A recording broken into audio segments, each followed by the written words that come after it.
Reddappa Indian medical association Tirupati branch ట్రెజరర్ని. ఈరోజు స్వామి వివేకానంద గారి జయంతి సందర్భంగా ఆయన్ను గుర్తు చేసుకుంటూ మన భారతదేశ హిందుత్వాన్ని, హిందూజాన్ని ప్రపంచానికి చాటి చెప్పిన మహా మనిషి. అదేవిధంగా మన భారతదేశ హిందుత్వాన్ని, మన యువతిని మేల్కొల్పి ప్రతి ఒక్కరూ కష్టపడి చదివి మనం అనుకున్నటువంటి గోల్స్ నిర్ణయించుకుని ధైర్యంగా, ముఖ్యంగా చెప్పింది ఏమిటంటే ధైర్యమే జీవితం.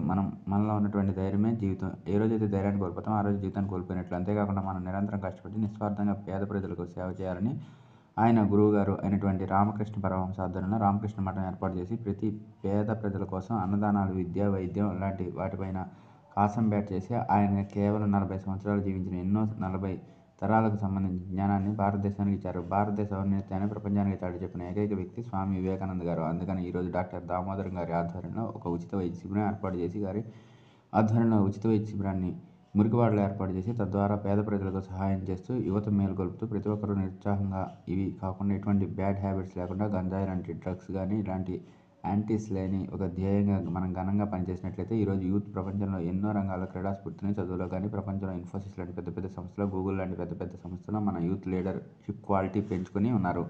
అంటే వీటన్నిటికీ కారణం స్వామి వివేకానంద గారు. కాబట్టి వారిని మనం ఆదర్శంగా తీసుకుని ముందుకెళ్లాలని చెప్పేసి ఈ సందర్భంగా తెలియజేస్తూ Indian medical association doctor Reddappa మరియు డాక్టర్ దామోదర్ ధన్యవాదాలు తెలియజేశారు. నమస్తే అండి, నా పేరు డాక్టర్ పి దామోదరం. స్థానిక శుభోదయ రుమటాలజీ సెంటర్లో కన్సల్టెంట్ రుమటాలజిస్టు. డాక్టర్ పి దామోదరం, స్థానిక శుభోదయ రుమటాలజీ హాస్పిటల్ అంటూ కన్సల్టెంట్ రుమటాలజిస్ట్, మేనేజింగ్ డైరెక్టర్. ఈరోజు స్వామి వివేకానంద గారి జయంతి సందర్భంగా ఆయన ముఖ్యంగా యువకుల్ని ఉద్దేశించి యువకుల్లో ఒక చైతన్యము, అదేవిధంగా వాళ్ళలో ఎంతో పట్టుదల, ఆత్మవిశ్వాసం పెంపొందించడానికి ఆయన ఎంతో దాని గురించి కృషి చేశారు ప్రపంచవ్యాప్తంగా.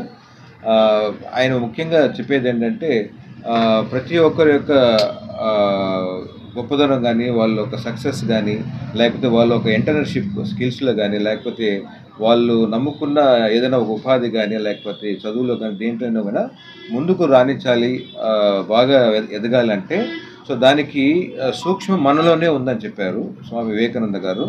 సో కాబట్టి మనలో మనం చైతన్యాన్ని పెంచుకొని మనలో ఎప్పుడు కూడా ఒక పాజిటివ్ వైబ్స్తో ఉండి ఎటువంటి నెగిటివ్ థాట్స్ లేకుండా ఆరోగ్యంగా మెడిటేషన్ చేస్తూ, అదేవిధంగా ఎప్పుడు కూడా మనం ఉదయం లేచినప్పటి నుంచి మనం ఏదైతే మనం అనుకుంటామో ఆ సాధన కోసమే తప్పిస్తూ ఆ విధంగా ముందుకు వెళ్ళాలని ముఖ్యంగా యువకుల్ని ఈరోజు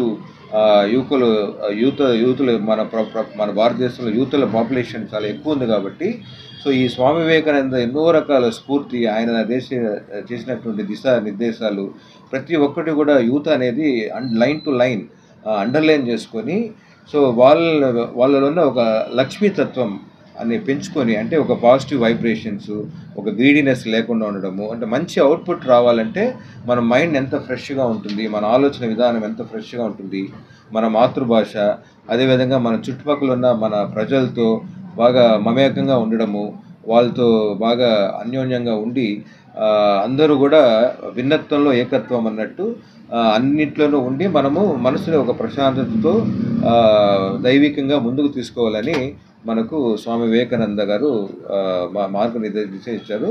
సో ఇది ఆయన యొక్క చేసిన ప్రసంగాలు అయితే ఏమి, ఆయన చేసిన ఒక థింకింగ్ అయితే కానీ యావత్ ప్రపంచం దాన్ని ఆమోదించింది. కాబట్టి సో ఆయన స్ఫూర్తిని ప్రతి ఒక్కరు యువకులు తీసుకొని సో వాళ్ళు ఏదైతే సాధించాలనుకుంటున్నారో ఒక ఎంటర్ప్రెన్యూర్షిప్ కావచ్చు, లేకపోతే వాళ్ళు అనుకున్న చదువులోనే కావచ్చు, వాళ్ళు అనుకున్న గోల్స్ కావచ్చు, ఏదైనా కూడా బాగా రీచ్ అవ్వడానికి 100% అవుట్పుట్ ఉండాలంటే మనం ఖచ్చితంగా స్వామి వివేకానంద గారి మనకి ఎలాగైతే వేమన్న గారు మనకు మానసిక వికాసం కోసం ఎన్నో రకాల పద్యాలు చెప్పారో అదేవిధంగా ప్రతి మానవుడికి అర్థమయ్యే విధంగా స్వామి వివేకానంద బోధనలు ఉన్నాయి. కాబట్టి దాని గురించి అందరూ క్షుణ్ణంగా పరిశీలించి ప్రతిరోజు కూడా మనం స్వామి వివేకానంద తెలుసుకోవాలని కోరుకుంటున్నాను.